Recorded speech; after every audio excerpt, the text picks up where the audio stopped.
क्या आपने कभी सोचा है कि हमारी भाषा के वाक्य इतने रोचक कैसे बनते हैं? चलिए आज जानते हैं कि एक साधारण वाक्य से शुरू होकर मिश्रित और संयुक्त वाक्यों का कमाल कैसे होता है। हेलो एवरीवन, वेलकम टू ज्ञान अभियान। आज हम हिंदी व्याकरण की एक दिलचस्प कड़ी रचना के आधार पर वाक्य के भेद पर चर्चा करेंगे। तो अगर आप अपनी भाषा की समझ को और बेहतर बनाना चाहते हैं तो बने रहिए हमारे साथ, क्योंकि हम आज वाक्य के प्रकारों को विस्तार से समझेंगे और उनके उपयोग के आसान तरीके भी जानेंगे। तो आइए शुरू करते हैं। वाक्य किसे कहते हैं? जब दो या दो से ज्यादा शब्दों का सार्थक समूह ये वाक्य कहलाता है। वाक्य में एक या एक से ज्यादा शब्द हो सकते हैं। वाक्य भाषा का एक अहम हिस्सा होता है। वाक्य से वक्ता का कथन पूरी तरह से आसानी से समझा जा सकता है। हम उदाहरण देखते हैं। सत्य से विजय होती है। राम ने खाना खाया। बालक पुस्तक पढ़ता है।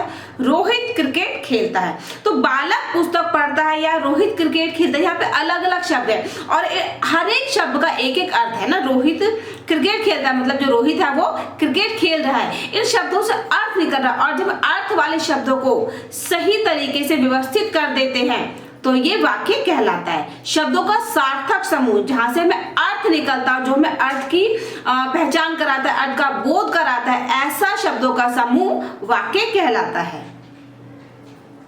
वाक्य के भेद। वाक्य के भेद रचना के आधार पर 3 होते हैं। पहला साधारण वाक्य, सरल वाक्य, साधारण या सरल दोनों एक ही हैं, मिश्रित वाक्य और तीसरा संयुक्त वाक्य।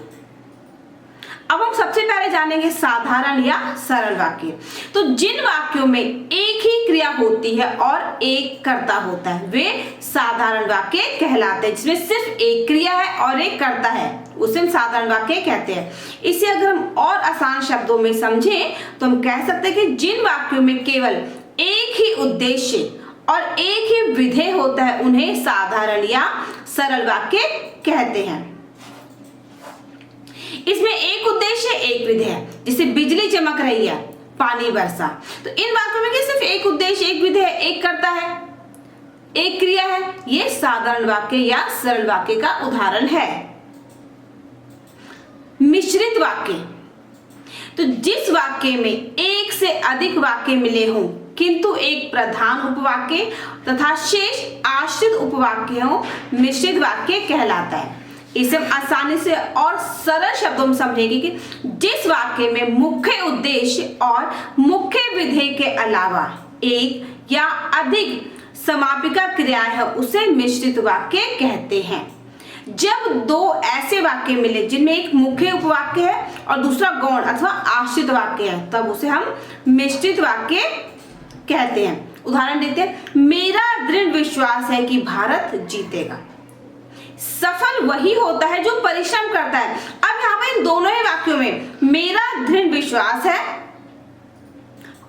मेरा दृढ़ विश्वास है कि एक उपवाक्य है और सफल वही होता है ये भी मुख्य उपवाक्य है। लेकिन भारत जीतेगा और जो परिश्रम करता है क्या गौण वाक्य। दोनों ही वाक्य दूसरे वाक्य पर दोनों वाक्य आपस में जुड़े हुए मिले हुए, इसलिए इन्हें हम मिश्रित वाक्य कहते हैं। संयुक्त का मतलब होता है मिला हुआ। जिस वाक्य में दो या दो से अधिक उपवाक्य मिले हों, जहां पर दो या दो से ज्यादा उपवाक्य मिल जाते हैं परंतु सभी वाक्य प्रधान होते हैं, हर वाक्य का अपना एक अर्थ होता है, तो ऐसे वाक्य को संयुक्त वाक्य कहते हैं। इसे हम आसानी से सरल शब्दों में समझेंगे कि जिन वाक्यों में दो या दो से ज्यादा सरल वाक्य हो और उनमें क्या है और, एवं, तथा, या, अथवा, इसलिए, अतः, फिर भी, तो, नहीं तो, किंतु, परंतु, लेकिन, पर आदि शब्द लगे उसे जुड़ा हुआ हो उन्हें हम संयुक्त वाक्य कहते हैं। अब इसे हम सरल और आसान शब्दों में समझेंगे कि जिस वाक्य में साधारण अथवा मिश्र वाक्यों का मेल संयोजक अवयवों द्वारा होता है उसे संयुक्त वाक्य कहते हैं। उदाहरण देखते हैं। वह सुबह गया और शाम को लौट आया।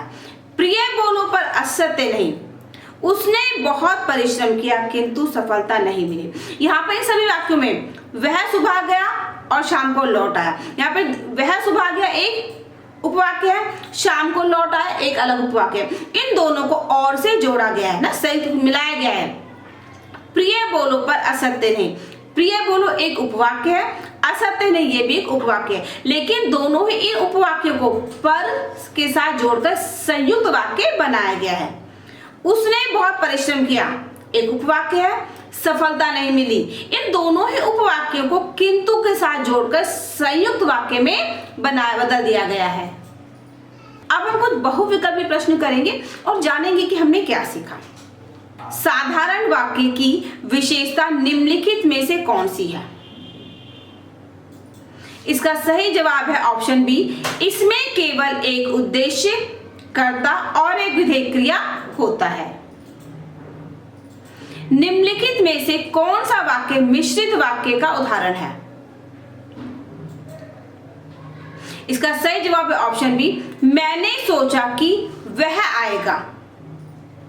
इस वाक्य में मैंने सोचा क्या मुख्य उपवाक्य है और कि वह आएगा आश्रित उपवाक्य, इसलिए यह मिश्रित वाक्य है। मिश्रित वाक्य में मुख्य उपवाक्य और आश्रित उपवाक्य को एक दूसरे से जोड़ने वाले संयोजक अव्यय कौन से हो सकते हैं? इसका सही जवाब है ऑप्शन सी, कि, जो, क्योंकि। मिश्रित वाक्यों में उपवाक्यों को जोड़ने के लिए ऐसे अव्यय जैसे कि, जो, क्योंकि, जब, यदि आदि का प्रयोग किया जाता है। संयुक्त वाक्य की निम्नलिखित में से कौन सी विशेषता है? इसका सही जवाब है ऑप्शन है, इसमें सभी उपवाक्य मुख्य स्वतंत्र होते हैं। जो संयुक्त वाक्य होते हैं उनमें दो या दो से अधिक स्वतंत्र वाक्य संयोजक अवयवों से जुड़े होते हैं और प्रत्येक वाक्य अपनी स्वतंत्र सत्ता रखता है। निम्न में से कौन सा वाक्य संयुक्त वाक्य का उदाहरण है? इसका सही जवाब है ऑप्शन बी, उसने बहुत परिश्रम किया किंतु सफलता नहीं मिली। तो इस वाक्य में उसने बहुत परिश्रम किया और सफलता नहीं मिली, दो स्वतंत्र उपवाक्य हैं जिन्हें किंतु संयोजक से जोड़ा गया है। मिश्रित वाक्य में मुख्य उपवाक्य का क्या महत्व है? यह आश्रित उपवाक्यों के बिना भी पूर्ण अर्थ देता है। मुख्य उपवाक्य स्वयं में पूर्ण होता है और आश्रित उपवाक्य के साथ आकर वाक्य का पूरा अर्थ स्पष्ट करता है। संयुक्त वाक्यों में संयोजक अव्यय का क्या कार्य होता है? इसका सही जवाब है ऑप्शन बी, उपवाक्यों को स्वतंत्र रूप से जोड़ना, क्योंकि जो संयुक्त वाक्य हैं उनमें संयोजक अव्यय स्वतंत्र वाक्यों को आपस में जोड़ते हैं, जिससे प्रत्येक वाक्य अपनी स्वतंत्रता बरकरार रखता है। मिश्रित वाक्य और संयुक्त वाक्य में मुख्य अंतर क्या है? इसका सही जवाब है ऑप्शन बी, मिश्रित वाक्य में एक मुख्य उपवाक्य के साथ आश्रित उपवाक्य होते हैं, जबकि संयुक्त वाक्य में सभी वाक्य स्वतंत्र होते हैं। मिश्रित वाक्य में मुख्य वाक्य के साथ एक या अधिक आश्रित वाक्य होते हैं, जबकि संयुक्त वाक्यों में सभी वाक्य स्वतंत्र होते हैं और संयोजक अव्यय के द्वारा जुड़े होते हैं। साधारण वाक्य और संयुक्त वाक्य में मुख्य अंतर निम्न में से क्या है? साधारण वाक्य में केवल एक उपवाक्य होता है, जबकि संयुक्त वाक्य में दो या दो से अधिक स्वतंत्र उपवाक्य होते हैं। ऑप्शन ए इसका सही जवाब है। निम्नलिखित में से कौन सा संयोजक अव्यय संयुक्त वाक्य में दो स्वतंत्र उपवाक्यों को जोड़ता है? इसका सही जवाब है ऑप्शन सी, और एक समानाधिकरण अव्यय है जो दो स्वतंत्र वाक्यों को जोड़कर संयुक्त वाक्य बनाता है। मिश्रित वाक्य में आश्रित उपवाक्य का मुख्य गुण क्या है? यह मुख्य वाक्य के बिना अधूरा रहता है। ऑप्शन बी सही जवाब है इसका।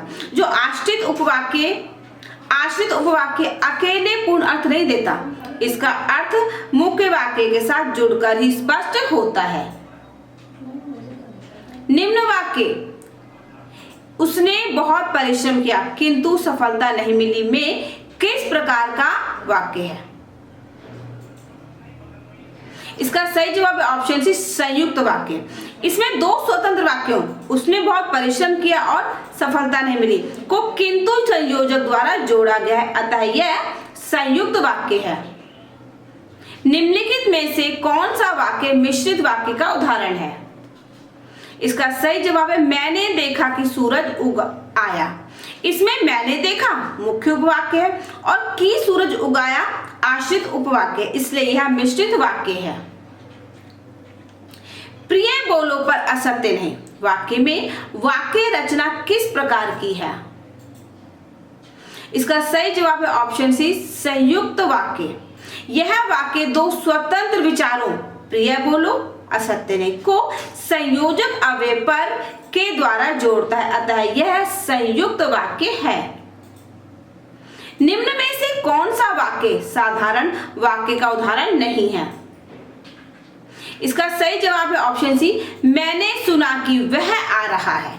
इस वाक्य में मैंने सुना मुख्य उपवाक्य है और कि वह आ रहा है आश्रित उपवाक्य है, अतः यह मिश्रित वाक्य है। मिश्रित वाक्य में आश्रित उपवाक्य स्वतंत्र क्यों नहीं होते? इसका सही जवाब है ऑप्शन बी, यह स्वयं में पूर्ण अर्थ नहीं देता। मिश्रित वाक्य में मुख्य उद्देश्य और मुख्य विधेय के अलावा जो अतिरिक्त क्रियाएं उपवाक्य होते हैं उन्हें कैसे वर्णित किया गया? इसका सही जवाब है ऑप्शन बी, समापिका क्रियाएं। दी गई सामग्री में मिश्रित वाक्य को ऐसे वाक्य कहा गया है जिसमें मुख्य उद्देश्य और विधेय के अतिरिक्त एक या अधिक समापिका क्रियाएं यानी कि उपवाक्य भी होती हैं। निम्नलिखित में से कौन सा वाक्य केवल एक उद्देश्य और एक विधेय वाला साधारण वाक्य है? इसका सही जवाब ऑप्शन बी, बारिश हो रही है। बारिश हो रही है में केवल एक कर्ता अल्पव्यक्त और एक क्रिया, अतः यह साधारण वाक्य है। संयुक्त वाक्यों में स्वतंत्र वाक्यों के बीच का संबंध किस प्रकार का होता है? इसका सही जवाब है ऑप्शन सी, समानाधिकरण यानी कि समान स्तर पर। संयुक्त वाक्यों में जुड़े सभी वाक्य अपनी स्वतंत्रता बनाए रखते हैं और समानाधिकरण संबंध में होते हैं। मिश्रित वाक्य में निम्नलिखित में से कौन सा तत्व अनिवार्य रूप से मौजूद होता है? इसका सही जवाब है ऑप्शन बी, मुख्य वाक्य के साथ कम से कम एक आश्रित उपवाक्य। तो मिश्रित वाक्य में एक पूर्ण मुख्य वाक्य के अतिरिक्त कम से कम एक आश्रित उपवाक्य भी उपस्थित होता है जो मुख्य वाक्य का अर्थ विस्तार से बताता है।